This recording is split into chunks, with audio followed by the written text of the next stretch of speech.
ప్రస్తుతానికైతే ఈ 3 జిల్లాలు టేకప్ చేసాం.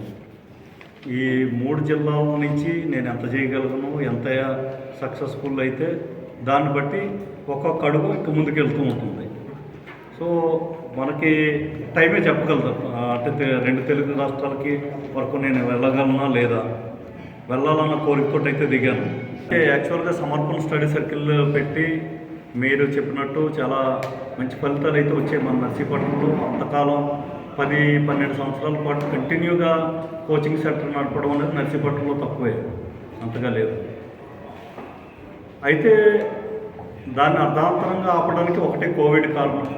కోవిడ్ తర్వాత ఎవరు రాకపోవడం, ఇంకా మెల్లగా దానికి సంబంధించిన ఫ్యాకల్టీలు కూడా ఎక్కడి నుంచో తెప్పించేవాళ్ళం. ఆ టైంలో హైదరాబాద్ నుంచి, నల్గొండ నుంచి, అక్కడి నుంచి దూరం నుంచి, తిరుపతి నుంచి కూడా వచ్చేవాళ్ళు. వాళ్ళు వచ్చి ఇక్కడ మనకి కోచింగ్ చెప్పేవారు. ఆ తర్వాత కోవిడ్ తర్వాత వాళ్ళ సెటప్లు వాళ్ళు అక్కడ పెట్టుకొని వాళ్ళు మనకు అందుబాటులో లేకపోవటం, రకరకాలైన కారణాల వల్ల ఇంకా మనం ఫైనల్గా దాన్ని మూసివేయడం జరిగింది. అక్కడ మన దగ్గర ఉన్న పుస్తకాలన్నింటినీ కూడా మనం నర్సీపట్నం లైబ్రరీకి, గవర్నమెంట్ లైబ్రరీకి డొనేట్ చేయడం, అవే కాకుండా పోటీ పరీక్షలకు కావాల్సిన పుస్తకాలన్నింటినీ కూడా నర్సీపట్నం లైబ్రరీకి నేనే కొనిచ్చి మనం పెట్టించడం. అలాగే వాళ్ళకి కావాల్సిన ర్యాక్స్, చిన్నపిల్లలకి కూడా మనం లైబ్రరీలో, నర్సీపట్నం గవర్నమెంట్ లైబ్రరీలో 5వ క్లాస్ కింద నుంచి అప్ టు 5th క్లాస్ పిల్లల వరకు కూడా చిన్న రౌండ్ టేబుల్స్ కొని వాళ్ళని లైబ్రరీకి వెళ్ళి అలవాటు చేయాలి అనేసి మేము మంచి అక్కడ చేయడం. ఇప్పుడు చిన్నపిల్లలు చాలామంది అక్కడికి మన లైబ్రరీకి వెళ్తున్నారు. కథల పుస్తకాలు, మంచి మంచి కథల పుస్తకాలు, ఇంగ్లీష్లో రైమ్స్ పుస్తకాలు, తెలుగులో కథల పుస్తకాలు, ఇవన్నీ కూడా మనం అక్కడ పెట్టాం పిల్లల కోసం. సో ఇప్పుడు ఈ కొత్త కార్యక్రమంలో కూడా ఈ ప్రభుత్వ లైబ్రరీలు ఎక్కడెక్కడైతే ఉన్నాయి, ప్రభుత్వ లైబ్రరీ నేను సొంతంగా ఏ సంస్థ పెట్టకూడదు అనుకుంటున్నాను ప్రజెంట్ యాజ్ ఆఫ్ నౌ. తప్పదు అనుకుంటే తప్ప పెట్టను. తప్పదు నేను పెడితే కానీ అది నడిచేటట్టు లేదన్న పరిస్థితుల్లో అయితే పెట్టాల్సి ఉంటుంది.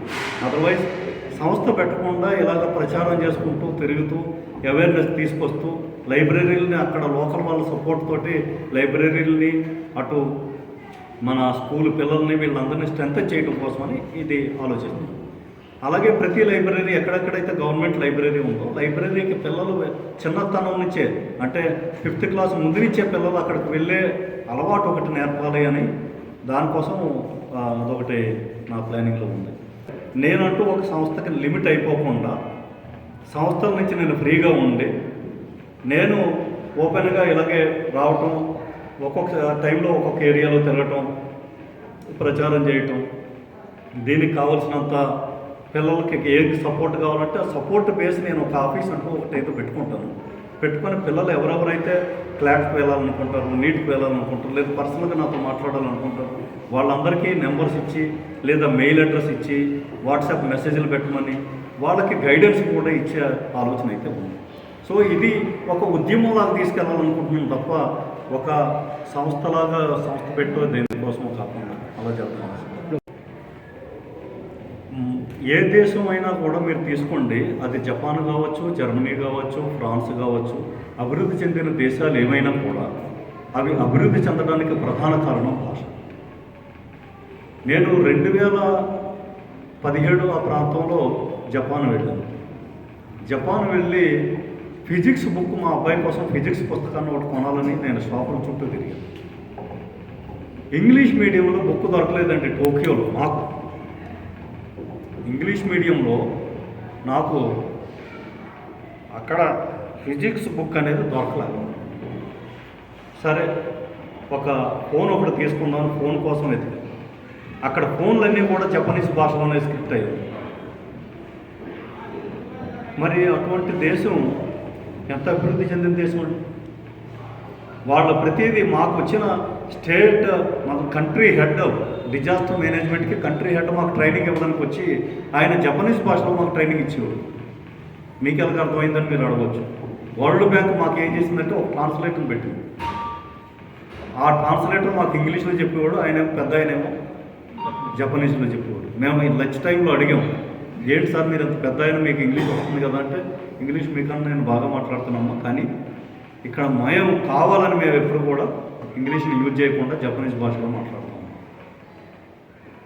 సో నేను అనేది ఏంటంటే అటు జపాన్ కానివ్వండి, ఇటు జర్మనీ కానివ్వండి, ఈ దేశాలన్నీ కూడా వాళ్ళ మాతృభాషలో డెవలప్ అవుతున్నాయి అంటే మనం కేవలం ఒక కంప్యూటర్ ఆపరేటర్ పదవి కోసం, ఉద్యోగం కోసం, లేదా కేవలం ఒక మిడిల్ ర్యాంక్ పోస్టుల కోసం మనం భాష మార్చి భావాన్ని వదిలి,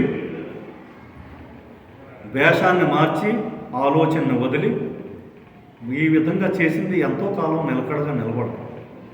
ఏ జాతి అయినా, ఏ ప్రదేశమైనా నిలకడగా నిలబడాలి అంటే దానికి వేళ్ళు మాత్రం చాలా బలంగా లోపలికి ఉండాలి.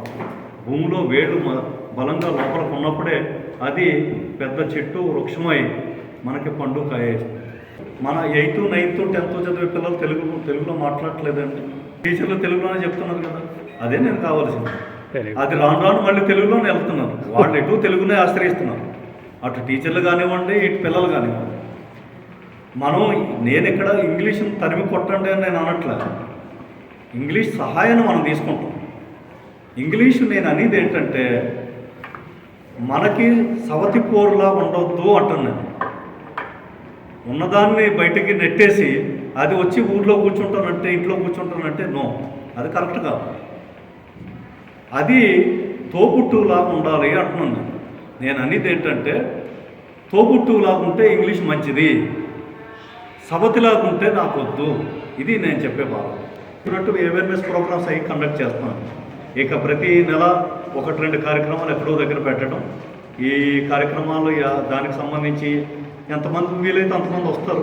కొంతమంది పెద్దల సహకారం తీసుకుంటాం, కొంతమంది గ్లామర్ సహకారం తీసుకుంటాం. ఏదో రకంగా 10 మంది ఆ సమావేశానికి వచ్చినట్టు దానిలో కేవలం తెలుగు గురించే మాట్లాడతాం. నేను మాకవరపాలెం మండలాన్ని తీసుకోవాలి. మాకవరపాలెం మంచి పిల్లలు ఉన్నారు, బాగా వాళ్ళు మొగ్గు చూపుతున్నారు కాబట్టి మాకవరపాలెం మనం సెంటర్గా పెట్టి ఇక్కడి నుంచే ఒక సక్సెస్ చూపిందామని ఒక పట్టుదలతో.